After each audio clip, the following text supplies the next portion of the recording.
सो अब यहाँ पर हम लोग टेबल बनाने वाले हैं। ठीक है, टेबल किस तरह से बनेगी वो पूरा मैं आपको बताऊंगी। ठीक है, मैं टेबल बना करके और फिर मैं आती हूँ आप लोगों के पास। Okay, so I am ready with my table. इस तरह से आपको टेबल बनानी है बेसिकली। ठीक है, मैंने पहले रफ में बताई थी। Now this is the type of fair table. इस तरह से और भी सुंदर अगर आप टेबल को मतलब फॉर्म कर सकते हो, जैसे मैं अभी आपको दिखाऊंगी एक पेपर पे भी बना के। ठीक है, wait, let me tell you make on a paper, how to make on a paper. एक टेबल को किस तरह से बनाना है पेपर के ऊपर वो भी मैं बताऊंगी। ठीक है, तो टेबल का जो फॉर्मेशन है ना बेसिकली वो बहुत ज़्यादा इम्पॉर्टेंट है, मतलब हद से भी ज़्यादा इम्पॉर्टेंट है, क्योंकि वो अगर अच्छी बन जाती है तो वैसे ही एग्जामिनर का मन अच्छा हो जाता है आपके लिए कि नहीं, table is very beautiful actually, है ना। तो चलो मैं आपको बना के एक बार दिखाती हूँ, क्योंकि हमको एग्ज़ाम में मार्क्स स्कोर करने हैं इसलिए। सो ये देखो, इस तरीके से ये टेबल जो है होनी चाहिए। ठीक है, ये इतनी ब्यूटीफुल होनी चाहिए ये टेबल। ये यहाँ पर ये पूरी की पूरी एक बार में ही देख के पसंद आ जानी चाहिए टीचर को। यहाँ पर हम जो भी चीज़ें लिखेंगे उसके लिए अलग से जगह। ठीक है, और इवन ये थोड़ा सा अनइक्वल हो गया। हाँ, ये वाला पार्ट बड़ा हो गया, ये वाला छोटा, ये वाला, तीनों पार्ट या तो इक्वल होने चाहिए या फिर ये वाला थोड़ा सा अलग और ये दोनों तो एटलीस्ट इक्वल। इस तरह से पूरी मेज़रमेंट के साथ में टेबल होनी चाहिए। ओके, सो वो पार्ट देख लिया आपने टेबल का कि किस तरह से टेबल को प्रिपेयर करना है। अब मैं एक बार आपको बुक का भी दिखा देती हूँ कि बुक में किस तरह से टेबल प्रिपेयर्ड है, because making of a table is very important बच्चा here. It is very very very important, मतलब शब्द नहीं है कि टेबल की इम्पोर्टेंस कितनी ज़्यादा है। ठीक है, एक और बार देख लेते हैं बुक में कैसे टेबल बनी हुई है। चलो, ओके, सो ये जल्दी जल्दी से देखते जाओ। ये देखो, ये देखो, ये पार्ट छोटा है, ये दोनों पार्ट इक्वल है ना, ये छोटा है, ये दोनों इक्वल। और आगे देखो, मैं बताऊँ, ये देखो, फिर ये देखो, इसमें ये तीनों इक्वल इक्वल से लग रहे हैं, है ना। इसमें ये छोटा है, ये दोनों इक्वल से हैं। ये इधर थोड़ी सी एक्स्ट्रा स्पेस है, ठीक है, वो भी हटा दी जाए तो फिर अजीब लगेगा, है ना, इसलिए साथ में अजीब नहीं लगनी चाहिए इनकी टेबल। ये देखो, ये पार्ट थोड़ा सा बड़ा है बट अच्छा लग रहा है तीनों का। तो ये जो है, ये देखो, ये वाला पार्ट, बात अलग लिखी हुई है इसमें, बट मैं बता रही हूँ कि टेबल फॉर्मेशन कितना ज़्यादा इम्पॉर्टेंट है। ठीक है, उसके बाद में और क्या है, बस टेबल्स तो इतनी है, बस इन्हीं टेबल्स के लिए यही बहुत है बेटा, आपके लिए तो बहुत है यही। तो अब बेसिकली लिखना क्या है टेबल में ये भी पता होना चाहिए, है ना। टेबल ही टेबल, टेबल ही टेबल बनाने से तो कोई फ़ायदा नहीं है, लिखना भी पड़ेगा अंदर। सो यस, इस तरफ क्या लिखेंगे आप, इस तरफ आप लिखेंगे एलिमेंट्स, एल ही के आगे डॉट लगा दिया मतलब एलिमेंट्स। इस तरफ आप लिखेंगे number of atoms in LHS, यानी लेफ्ट हैंड साइड। फिर number of atoms in RHS, इस तरह से पूरी की पूरी बात। फिर एलिमेंट 1 हो चाहे 2 हो चाहे 3 हो चाहे फर्दर कितने भी एलिमेंट्स हों, ठीक है, सबके नाम यहाँ पर आने चाहिए। ये देखो, ठीक है, मे बी 1 हो सकते हैं, कितने भी हो सकते हैं ना आपके पास। देखो, जैसे कि एक सेकेंड, ये वाला कलर लेते हैं। देखो, 1 2 3 4 and 5 and may be so on, कितने भी हो सकते हैं। तो यहाँ पर नंबर मैंने लगाए हैं बट हम नाम लिखेंगे, like hydrogen, oxygen, carbon, zinc, fluorine, PB, lead, कुछ भी हो सकता है ना, बहुत सारे नाम हो सकते हैं। तो ये सारे नेम्स इधर आ जाएंगे। अब क्या होगा, नाम लिख दिए, ठीक है। अब number of atoms in LHS यानी लेफ्ट हैंड साइड में उसके कितने एटम्स हैं। मान लेते हैं इसके H2 लिखा हुआ है उधर, तो H के 2 हैं, उधर के H है ही नहीं, उधर 0, मतलब सॉरी ऐसा तो होगा ही नहीं, उधर H के 1 है, ठीक है। फिर इधर H के 4 हैं, इधर H के 3 हैं, मतलब ओके। फिर इधर C के 2 हैं, इधर C के 8 हैं, जो भी है ना। तो डिफरेंसेस हो सकते हैं, मे बी कुछ कुछ सेम भी हों, क्या पता एक ही डिफरेंट हो और बाकी सारे सेम हो जाएं,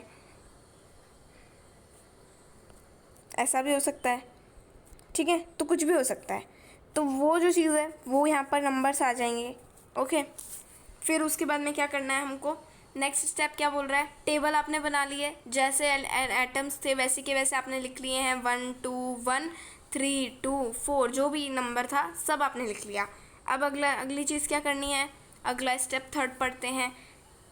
स्टेप थर्ड में देखो इतनी बड़ी जो बात लिखी हुई है ना, इसको पढ़ने का कोई फ़ायदा नहीं है। तो let me tell you it's summary is, अगर यहाँ पर आप हमारे साथ में आगे चल रहे हैं ना, तो आपको इतनी बात तो पता होनी ही चाहिए कि एलिमेंट और कंपाउंड के बीच में डिफरेंस क्या है। ठीक है, एलिमेंट सिंगल होता है, कंपाउंड पेयर में होता है। फॉर एग्जांपल एक एलिमेंट की हम बात करते हैं C और एक कंपाउंड की हम बात करते हैं CO2। क्लियर हो गया। H2O, नॉट नेसेसरी कि ऑक्सीजन ही आए, कुछ भी। फॉर एग्जांपल PbSO4 आगे कुछ लग गया है, तो ये डिफरेंस है। ठीक है, एलिमेंट और कंपाउंड में। तो एलिमेंट और कंपाउंड जो है उसके बिहाफ पे अब हम लोग क्या करने वाले हैं, उसके बिहाफ पे हम लोग करने वाले हैं इसकी बैलेंसिंग को और आगे बढ़ाएंगे, हम स्टेप 3 तक लेकर जाएंगे। ठीक है, करना क्या है यहाँ पर, हमें करना यही है कि यहाँ पर लिखा हुआ है इन दैट कंपाउंड, एक कोई भी आपको बड़ा सा पहले तो कंपाउंड सेलेक्ट करना है। पूरा का पूरा जो भी आपके पास इक्वेशन है, जैसे हमने पहले इक्वेशन को लिखा था सजा सजा के, वैसे ही हमको अब लिखना है। ओके, सो ये जो चीज़ें हैं हमने रेडी कर ली। ठीक है, अब देखो जब ये सारी चीज़ें हम आप सोच रहे होंगे कि ये तो बैलेंस्ड इक्वेशन है, ये इसको क्यों बैलेंस करने पे तुलें, तो ये बैलेंस्ड है लेकिन समझने के लिए यही बेस्ट है। ठीक है, समझ रहे हैं हम यहाँ पर, balancing is not at all important here, but समझना ज़्यादा ज़रूरी है। ठीक है, तो अब हम देखेंगे कि यहाँ पर हमको एक ऐसा कंपाउंड सिलेक्ट करना है। पहले तो ये बताओ इसमें कंपाउंड कहाँ कहाँ है, ये अपने दिमाग से पूछो और आइडेंटिफाई करो कि कंपाउंड कहाँ कहाँ पर है यहाँ पर। ठीक है, कंपाउंड मिल गए सारे। अब कंपाउंड में से भी एक ऐसा कंपाउंड सेलेक्ट करना है जो कि सबसे बड़ा हो, सबसे लिखने में सबसे लंबा हो। ठीक है, जैसे अगर हम बात करते हैं कोई स्पेलिंग होती है, तो एक तो स्पेलिंग है फॉर एग्जांपल एग्जामिन, और एक स्पेलिंग है इनिशियल, तो बड़ी कौन सी है, कैसे पता चलेगा? देखने में दोनों छोटी छोटी लगेंगी, लेकिन लिख के देखना पड़ेगा कौन सी लिखने में ज़्यादा बड़ी जा रही है। वैसे ही यहाँ पर भी हमको बॉक्सेस में से चेक करना है कि कौन सा कंपाउंड है और उसमें भी सबसे बड़ा कंपाउंड कौन सा है। So here we are getting this compound as the longest compound, सबसे बड़ा यही है। तो हम क्या करने वाले हैं, इस कंपाउंड को अब हम लेंगे और फिर हम देखेंगे कि इसमें भी ऐसा कौन सा एलिमेंट है जिसके कि सबसे ज़्यादा नंबर ऑफ़ एटम्स है जिसके पास। कौन है ऐसा इस कंपाउंड में? That is O2। कौन है? O2, ये रहा इधर वाला। इसमें दो पार्ट्स हैं इसके, C और O2। हम यहाँ पर O2 को सिलेक्ट कर रहे हैं। ठीक है, क्योंकि वही सबसे बड़ा है यहाँ पर। अब हमने O2 को सिलेक्ट कर लिया, अब क्या करना है? So using this criteria we select, इसमें बुक ने जो भी सिलेक्ट किया वो ठीक है। अब उसको हम इक्वलाइज करेंगे, उसको हम इक्वल बनाएंगे। सबसे पहले हम उसको क्या करेंगे, बेसिकली हम उसको बैलेंस करेंगे। अब वो बैलेंस हो गई। ठीक है, मान लो CO2 को बैलेंस करने के लिए हमने पीछे कुछ भी लगाना पड़ा, आगे कुछ लगाना अलाउड नहीं है, पीछे लगाना अलाउड है, तो हमने पीछे कुछ भी नंबर लगाया और CO2 को हमने बैलेंस कर दिया। फिर हमको आगे चल के क्या करना है, ऐसे ही दूसरे को बैलेंस करना है और बार बार बैलेंस करके चेक करते जाना है कि एक टेबल प्रिपेयर हो गई, जैसे मान लो, ठीक है, जिसमें C के 3 हैं, इसके 3 हैं, तो बार बार टेबल्स भी बनानी है हमें। हमने C को बैलेंस कर दिया, हमारा O वापस बिगड़ गया, तो वापस O को बैलेंस करो। फिर हमने O को भी बैलेंस कर दिया, मान लो C और O, हमने इन दोनों को तो 4 कर दिया, बट फिर ये हमारे 3 और ये इधर 6 हो गए, डबल हो गए। फिर हम इसको बैलेंस करने लगेंगे, फिर हम इसको चेक करेंगे इस तरह से, इस पे इसको और इस पे इसको। अगर ज़्यादा एलिमेंट्स हैं तो उस पे उसको, उस पे उसको, इस तरह से balancing should run, balancing run करेगी और बार बार करेगी रन। ठीक है, ये चीज़ हो गई। बैलेंसिंग को कर लिया हमने, कैसे भी करके हमको बस बैलेंसिंग अचीव करनी होती है। तो लास्ट में हमारे पास एक बैलेंस्ड इक्वेशन आ जाती है स्टेप 5 या 6 के पहुँचते पहुँचते। ठीक है, 5 या 6 के पहुँचते पहुँचते हमारे पास क्या आ जाती है, एक बैलेंस्ड इक्वेशन आ जाती है। फिर हम उसको क्या करते हैं, उसके आगे हम फिर ब्रैकेट्स बनाते हैं। उसके आगे हम क्या बनाते हैं, ब्रैकेट्स बनाते हैं। ठीक है, तो फॉर एग्ज़ाम्पल इस इक्वेशन के आगे हम छोटे छोटे ब्रैकेट्स बनाएंगे। ये ब्रैकेट, इसका ब्रैकेट मैं यहाँ बना रही हूँ। फिर हम लिखते हैं इनमें कि ये सॉलिड है, कि ये लिक्विड है, कि ये गैस है, कि ये एक्वस है। ये सारी चीज़ें हम इसमें फिल करते हैं ब्रैकेट्स में। ठीक है, ब्रैकेट फिलिंग हो गई। उसके बाद में हमको क्या करना है, ये डॉट, ये डॉट, ये डॉट, ये हो गई ब्रैकेट फिलिंग। ब्रैकेट फिलिंग के बाद में हमको एरो के ऊपर और नीचे नज़र मारनी है कि क्या है यहाँ पर कुछ लिखने की ज़रूरत है, कुछ लिखने की ज़रूरत है यहाँ पर, तो वो हम लिख देते हैं। जैसे कुछ कंपाउंड बना, जैसे दिस इज़ मेड, है ना, तो चाहे तो इसके नीचे हम लिख सकते हैं कार्बन डाइऑक्साइड की पूरी स्पेलिंग, ये और उसको ब्यूटीफुल बनाता है। ठीक है, तो ये छोटे छोटे जो स्टेप्स हैं ये करने होते हैं हमको। इस तरह से हमारे पास क्या आ जाती है फाइनली, बैलेंस्ड केमिकल इक्वेशन हमारे हाथों में आ जाती है। Getting it? अब आगे क्या करेंगे हम, आगे है types of chemical reactions. Chemical reactions के टाइप्स क्या क्या हैं बेसिकली। So let's start. यहाँ पर हम करते हैं टाइप्स ऑफ, ये इतनी गंदी राइटिंग, OMR, टाइप्स, अरे भाई TYPESOFCHEMICAL केमिकल रिएक्शंस की टाइप। इतनी देर हमने इक्वेशन की बात करी, अब फिर हम रिएक्शन पे चल रहे हैं। तो ये जो केमिकल रिएक्शंस है मेरे हिसाब से ये केवल 11 टाइप के हैं, केवल 11 टाइप के हैं। ठीक है, केवल। अब देखेंगे कौन सी 11 टाइप्स हैं। 4 इसकी मेन टाइप्स हैं, 2 एंडोथर्मिक एक्सोथर्मिक है, फिर वो 2 हैं, फिर हमारे पास 3 है फोटोलिटिक, इलेक्ट्रोलिटिक और थर्मोलिटिक, वो 3 हो जाती हैं, ये 3। फिर 4 और 2 6 7 8 9 ये हो गई। फिर हमारे पास एक हो जाती है वो, यार जल्दी याद आ जा, कौन सी थी, क्या था वो, पार्सिटिपेट कुछ होती है यार एक और। सो फिर हमारे पास और 2 हो जाती हैं, पहले वो याद आई, पहले वो बता देते हैं। 2 होती हैं, कौन सी, ऑक्सीडेशन और रिडक्शन। ठीक है, अब कितनी हो गई, 4 5 6 7 8 9 10 11 हो गई, 11 है ना, ये 11 हो गई बस। तो यही है हमारे पास मेन 4 5 6 7 8 9 10 11, इन 11 को ही हमको बस पढ़ना होता है, दैट्स इट। ये मुंह से याद होनी चाहिए, मुंह जुबानी। ठीक है, तो हम एक एक करके सारी 11 देखेंगे। पहले तो सबके नाम देखेंगे, नेम्स, और उनके एकदम शॉर्ट मीनिंग्स में देखेंगे, बस कुछ नहीं डिटेल, केवल शॉर्ट मीनिंग में हम देखेंगे नेम्स। पहला नाम क्या आता है, पहला नाम आता है कॉम्बिनेशन रिएक्शन। कॉम्बिनेशन रिएक्शन का मतलब क्या होता है, सो कॉम्बिनेशन रिएक्शन का मतलब क्या होता है, कॉम्बिनेशन वर्ड का मतलब होता है एडिशन, यानी 2 चीज़ों को आपस में जोड़ना।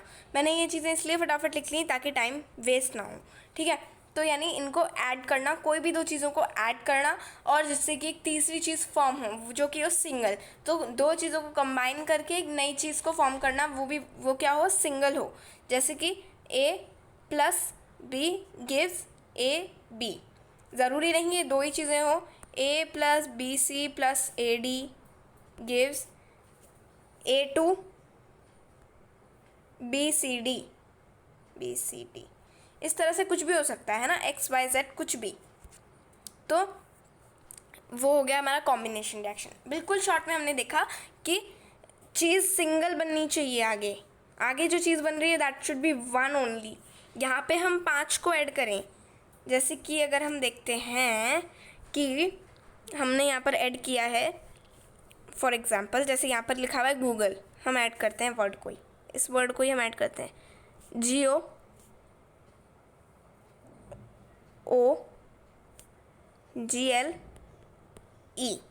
4 चीज़ें यहाँ पर ऐड हुई हैं, 1 2 3 4। फॉर्म क्या हो रहा है, सिंगल वर्ड, यही वाला, दैट इज़ गूगल। फॉर्म क्या हो रहा है, Google, that is only 1 thing, है ना।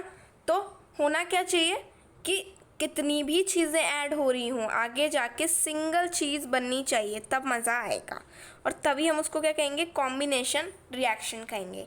ये होता है चीज़ों का कंबाइन होना, चीज़ों का ऐड ऑन होना, एक जगह पे इकट्ठा होना। ठीक है, अब अगर हम आगे बढ़ते हैं और बात करते हैं नेक्स्ट चीज़ की, तो नेक्स्ट चीज़ क्या है, नेक्स्ट चीज़ इज दूसरा है डीकम्पोजिशन रिएक्शन। क्या है दूसरा, ये रहा डिकम्पोजिशन रिएक्शन। इसका मतलब होता है ब्रेक डाउन होना, किसी भी चीज़ का टूटना। ठीक है, अब हम कहेंगे कि भाई जैसे घर में कोई वेस्ट पड़ा था, वेस्ट मतलब बेसिकली कोई गमला है ना, पड़ा था, वो टूट गया, तो क्या वो डिकम्पोज हो गया? नहीं, टूटना in a different way, in a different type. किस तरह से चीज़ें टूटेंगी वो भी इसमें इम्पॉर्टेंट है। जैसे कि अगर हम बात करते हैं डिकम्पोजिशन रिएक्शन की, और इसमें अगर हम लेते हैं एक एग्जांपल जिससे समझने में वो हो जाएगा इजी।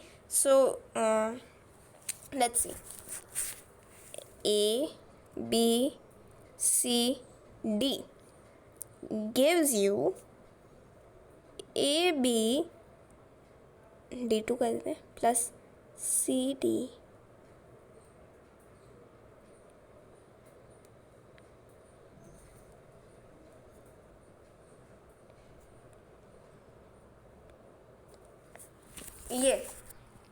ये हुआ। यहाँ पर क्या हुआ? ये एक चीज़ थी, ये एक चीज़ थी, ये पूरी की पूरी। ठीक है, इसमें ये वन थी, मतलब एक सिंगल थी। यहाँ क्या हो गया? 1 2 3 एंड मोर, टूट रही है, टूटे जा रही है। तो ये हुआ डिकम्पोजिशन रिएक्शन। ठीक है, just opposite to combination. Combination में क्या हो रहा था? 1 2 3 4 5, ये इन सब के बीच में क्या लगा था? प्लस का साइन लगा हुआ था, प्लस प्लस, आगे मिलकर क्या बन रहा था? ABCD 2, ये हो रहा था। जैसे डी यहाँ पर 2 है ना, एक ही वाला एक ही वाला, तो आगे चलकर सिंगल प्रोडक्ट बन रहा था। 5 चीज़ें ऐड हो रही थी, सिंगल प्रोडक्ट बन रहा था। यहाँ पर उल्टा है, 5 चीज़ें बन रही है जब एक सिंगल प्रोडक्ट टूट रहा है, single reactant and more products, इस तरह से। ठीक है, अब अगर हम बात करते हैं अगले रिएक्शन की, तो वो है डिसप्लेसमेंट। डिकम्पोजिशन नहीं, displacement, displacement reaction. Now what is displacement reaction? So इसको समझने के लिए एक चीज़ समझना ज़्यादा ज़रूरी है। डिस्प्लेसमेंट यानी कि देखो, जैसे कि बुक में भी लिखा हुआ है, ये रहा on the very page number 10 page पे यहाँ पर लिखा हुआ है डिस्प्लेसमेंट रिएक्शन। ठीक है, और फिर 2 चीज़ें जो है ये देख लो बुक में। ठीक है, रीड कर लो एक बार, I am giving you time. जो एक्टिविटी बुक की है उसको एक बार रीड कर लेना चाहिए, इट वुड बी बेटर। मैं तो अपने तरीके से ही समझाने वाली हूँ। ओके, सो यस, कर ली होगी एक्टिविटी रीड, पॉज करके रीड कर लीजिए, कोई दिक्कत नहीं है। डिस्प्लेसमेंट रिएक्शन में क्या होता है? कोई भी 2 चीज़ें होती है, जैसे कि हम बात करते हैं अगर हमारी अल्फ़ाबेट्स की, जो कि हैं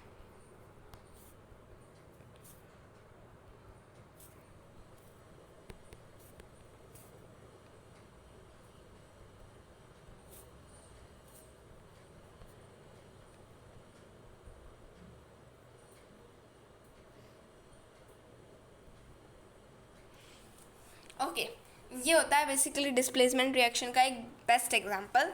ठीक है, जिसमें क्या है, ए और बी हैं, ए और बी हैं, ये दोनों अच्छे दोस्त हैं, गुड फ्रेंड्स हैं, और बी जो है वो बेचारा वीक है, ए जो है वो स्ट्रॉन्ग है, सी भी स्ट्रॉन्ग है, ये दोनों स्ट्रॉन्ग है, ये अकेला वीक है। फिर भी इन दोनों की फ्रेंडशिप है जो चल रही है, चल रही है, चल रही है। ठीक है, चलती जा रही है। लेकिन एक दिन ऐसा आएगा जब ए जो है उसको सी से अट्रैक्शन होगा, ए को सी पसंद आएगा और उससे लगेगा कि B is not at all intelligent, तो why I am moving with it. और सी भी जो है वो देखिएगा कि ये इंटेलिजेंट के साथ क्यों घूम रहा है, जब मैं इंटेलिजेंट हूँ तो I should be with A and B should be alone.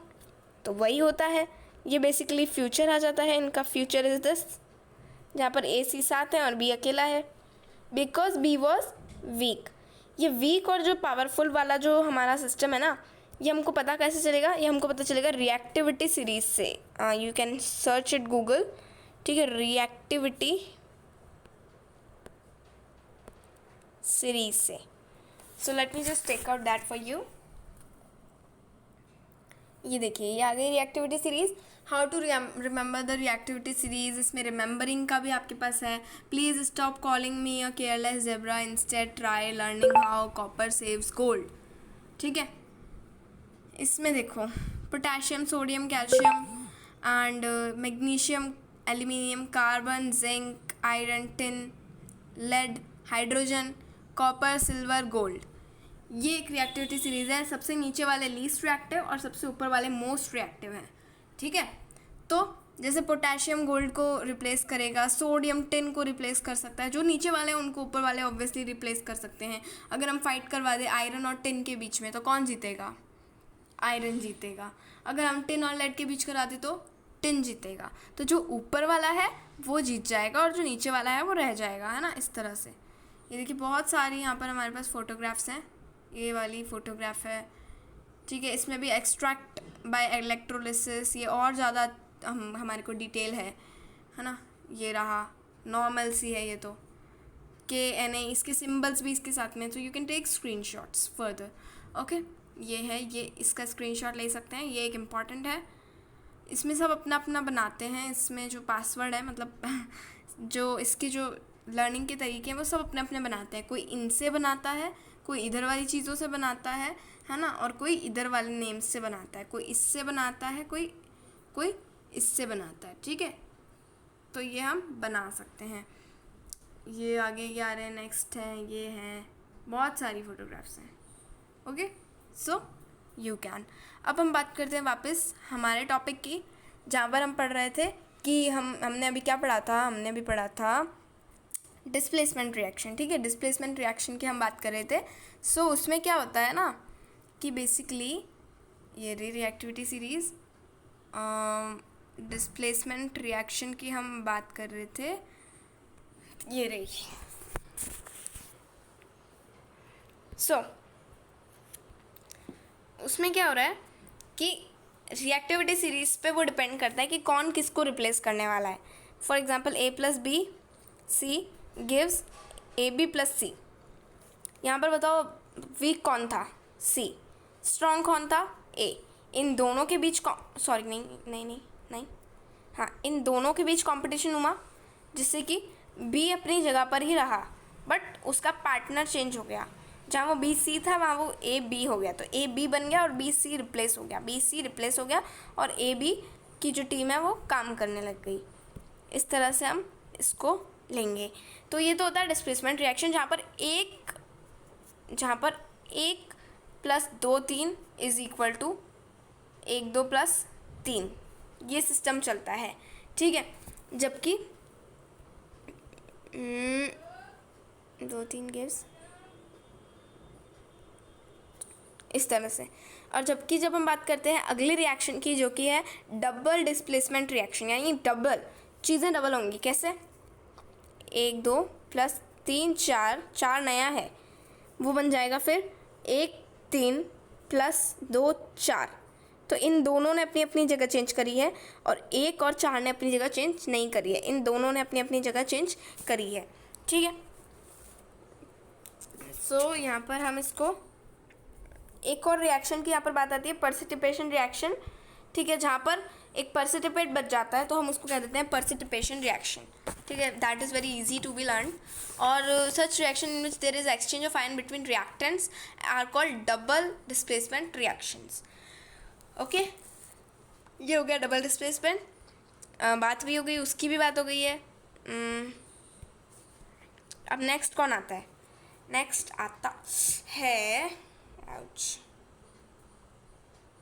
यहाँ पर नेक्स्ट कौन आता है? ऑक्सीडेशन एंड रिडक्शन रिएक्शन, वो है। फिर फोटोलिटिक, इलेक्ट्रोलिटिक है, उन सबको भी एक एक बार देख लेंगे। फिर इनकी जो डेफिनेशंस हैं वो तो लर्न करने वाली चीज़ें हैं, मतलब उनमें तो कुछ दोहराए नहीं है, समझा ज़रूर जा सकता है। जैसे ऑक्सीडेशन रिएक्शन का मतलब क्या है? ऑक्सीडेशन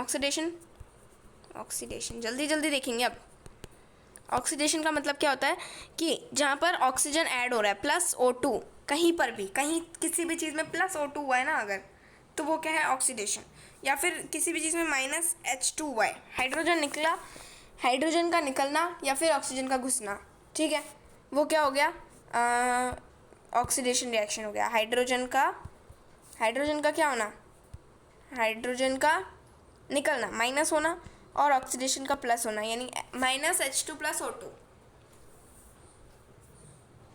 और या फिर अगर हम बात करें रिडक्शन की तो -O2 + H2, ये है ऑक्सीडेशन, ये है रिडक्शन, ठीक है। Let me make it more clear, oxidation reduction, ठीक है।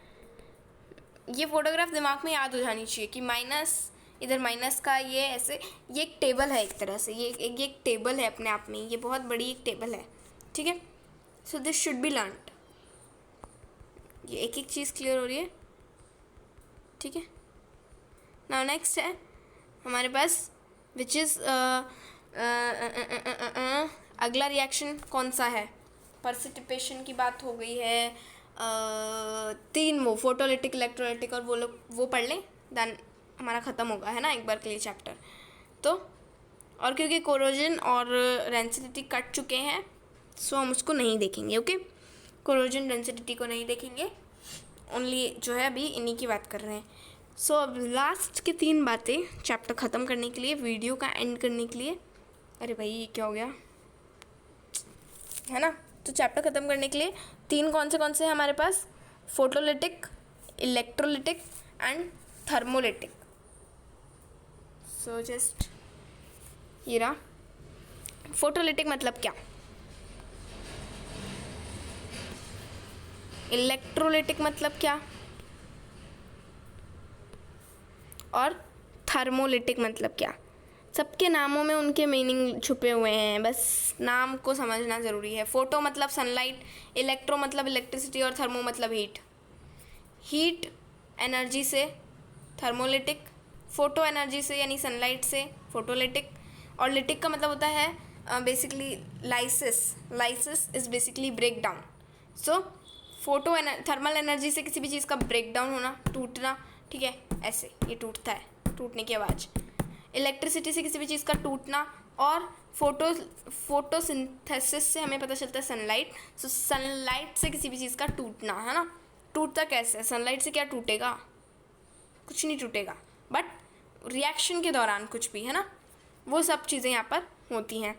सो I hope it's been very clear. और फिर भी अगर चैप्टर को और डीप में पढ़ाना, बिकॉज दिस इज़ वेरी ऊपर से चैप्टर को पढ़ाया है ना, अगर और डीप में चैप्टर चाहिए then you should just do क्योंकि इस साइन से एक ही वर्ड मैच खाता है, इस साइन से एक ही वर्ड मैच खाता है, ओके।